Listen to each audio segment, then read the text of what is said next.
Sir जैसे कि आजकल हम देख रहे हैं कि क्योंकि खुश्क सर्दी पड़ रही है, बारिश के कोई इम्कानात ज़ाहिर नहीं किए गए हैं, इस वजह से बहुत सी बीमारियां जन्म ले रही हैं।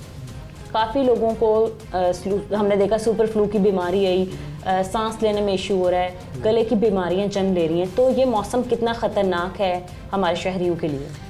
जी बिस्मिल्लाह, बहुत ज़्यादा देखें इस दफ़ा इस बिन आलमोस्ट अ मंथ के जो हमारे रेस्पिरेटरी पेशेंट्स हैं वो ऑन राइज़ हैं, अभी भी ऑन राइज़ हैं। हाँ जी। और इसका मेरे मुताबिक अगर आप वजह मुझसे पूछें तो दो मेन इश्यूज इसमें हैं। एक तो ड्राई कोल्ड वेदर है, प्लस स्मोक फ्री टोटल नहीं है हम जी। इस वक्त भी जब हम बात कर रहे हैं तो एयर क्वालिटी इंडेक्स 189 है।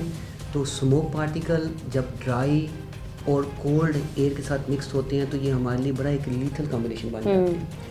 ड्राई एयर जो होती है वो पहले ही एयरवे के लिए प्रॉब्लम क्रिएट करती है, और इस वजह से ये उन लोगों को जो कि हाई रिस्क लोग होते हैं उनमें वायरल इन्फेक्शन के चांसेस बढ़ा देते हैं। और अब क्योंकि कोल्ड ज़्यादा हो गया तो लोग इकट्ठे रहना भी, इकट्ठे बैठना पसंद करते हैं, इस वजह से इनकी ट्रांसमिशन ज़्यादा होना शुरू हो जाती है। तो हम बहुत से पेशेंट देख रहे हैं जो मल्टीपल वायरल इलनेस का शिकार है।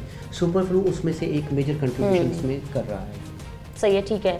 आपने बताया कि लोग जो हैं वो डिफरेंट बीमारियों के साथ जो है वो आ रहे हैं। सबसे ज़्यादा आपने कौन से केसेस देखे हैं? सबसे ज़्यादा इशू कौन सा है लोगों में? कौन सी बीमारियां ज़्यादा जन्म ले रही हैं इस मौसम की वजह से? देखिए अक्सर क्योंकि एस्थमा बहुत कॉमन है पाकिस्तान में, एक मुताबिक अंदाजे के मुताबिक 7 से 10% लोगों में एस्थमा है, तो एस्थमा कंट्रोल ही नहीं होता अक्सर लोग जो हमारे पास आते हैं। नंबर 2 जो सबसे कॉमन सिम्टम है वो खांसी का होना, वो खांसी जो कि कंट्रोल ही नहीं होती, 2 से 3 हफ्ते चलती है। जी जी। इतनी डिस्टर्बिंग हो जाती है कि उनको नींद भी नहीं आती। तो खांसी का होना, गले में खारिश होना, छींके, नज़ला ज़ुकाम होना, ये वो अलामत है जो बार बार रिपीटेडली होती है। यानी 2 हफ्ते पहले उनका इलाज हुआ, वो ठीक हुए, फिर 2 हफ्ते बाद दोबारा उनको ये सिम्टम्स आना शुरू हुए। और जिनको सांस का मसला था तो उनकी जो डिजीज़ है वो कंट्रोल ही नहीं होती। सो ये हमारे पास ज़्यादा सही है, ठीक है। आपने सांस का बता दिया कि इन लोगों के लिए ये मौसम ज़्यादा ख़तरनाक साबित हो सकता है। आप ये बताइएगा कि जैसे हमने सुना था सुपर फ्लू, बहुत से लोगों को फ्लू हुआ, हमने ये भी सुना डॉक्टर से या काफ़ी लोगों से कि फ़्लू की कोई मेडिसिन नहीं लेनी चाहिए।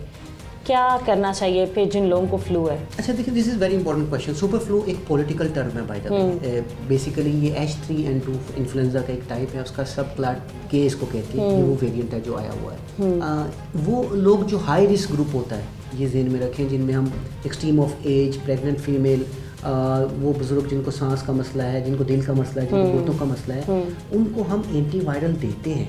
ठीक है। फ्लू के अगेंस्ट एंटीवायरल अल्हम्दुलिल्लाह पाकिस्तान में अवेलेबल है। आज से कुछ अर्सा पहले वो इतनी इजीली नहीं मिलती थी, अब वो अवेलेबल है, और हम उन लोगों को जो हाई रिस्क ग्रुप हैं उनमें एंटीवायरल स्टार्ट कर देते हैं। सही है। हाँ, और जो अडल्ट पॉपुलेशन है, जो नॉन स्मोकर्स हैं, जो स्मोकिंग नहीं करते, उनमें नॉर्मली सिर्फ लाइफस्टाइल मॉडिफिकेशन, काफ़ी का इस्तेमाल ज़्यादा करना, हाइड्रेशन बेहतर करना, या रेस्ट से वो बेहतर होता है। सही है, ठीक है। ये बताएं कि फ्लू की एक बताई गई थी कि वैक्सीनेशन भी है, वो कितनी कारआमद साबित होती है अगर तो कोई वो वैक्सीनेशन ले लेता है? और ये वैक्सीनेशन लगानी चाहिए भी या नहीं? क्योंकि काफ़ी लोगों ने कहा कि वैक्सीनेशन नहीं लगानी चाहिए, इसके बहुत ज़्यादा साइड इफ़ेक्ट्स हो सकते हैं। देखिए मैं पिछले 10 साल से लगा रहा हूँ।